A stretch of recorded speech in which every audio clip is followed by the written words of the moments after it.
Thank you. Any other speakers for to Bill 23? Member for Edmonton Meadowlark. Thank you, Mr. Chair. It's a pleasure to rise today to speak to Bill 23, Alberta Human Rights Amendment Act 2017. Of course, this bill is in response to a court order resulting from a constitutional challenge filed by the courts in March 2016. The challenge being that the exclusion of age as a prohibited ground of discrimination violated the non-discrimination provisions of the Canadian Charter of Rights and Freedoms.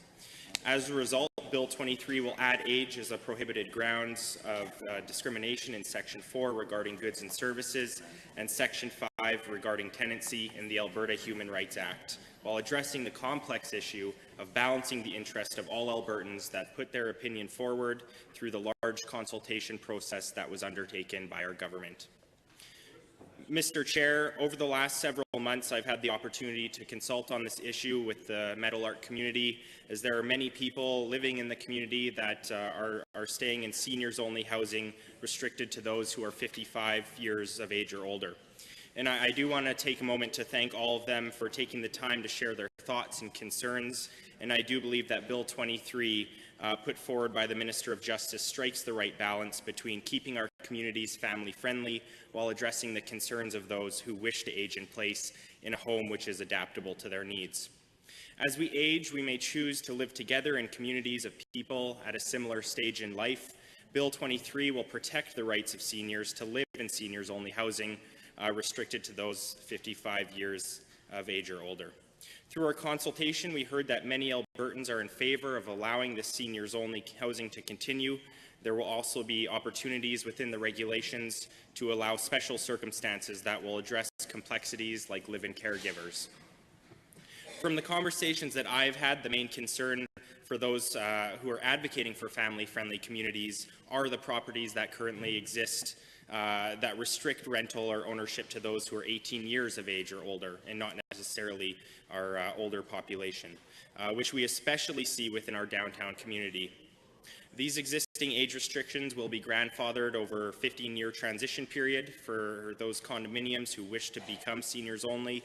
This includes those buildings that are 18 plus or 45 plus now, while rental buildings that do not wish to make this transition will be subject to these new amendments as soon as this legislation passes. I think it's important to note that this legislation will not restrict programs and activities providing a benefit to minors or seniors, such as store discounts. Doing this will ensure we aren't negatively impacting the opportunities for social interaction or savings to those in our communities. Once again, I would like to take a moment to thank the Edmonton Meadowlark community who took the opportunity to share their thoughts on this legislation at quite a few roundtables, actually, throughout the last few months, as well as the Child Friendly Housing Coalition and the many other organizations that are working to make our communities more inclusive while recognizing the importance of those who want to age in place with proper accommodations.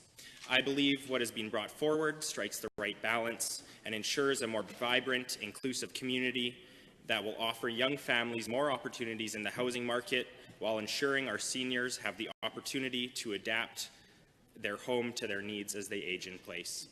Through our consultations on the proposed amendments, we saw support from the Government Advocacy Committee from Northern Chapter of the Canadian Condominium Institute, as well as from the Alberta Association of Senior Centres and the Acting Director of Education and Engagement at the Alberta Human Rights Commission, among many others.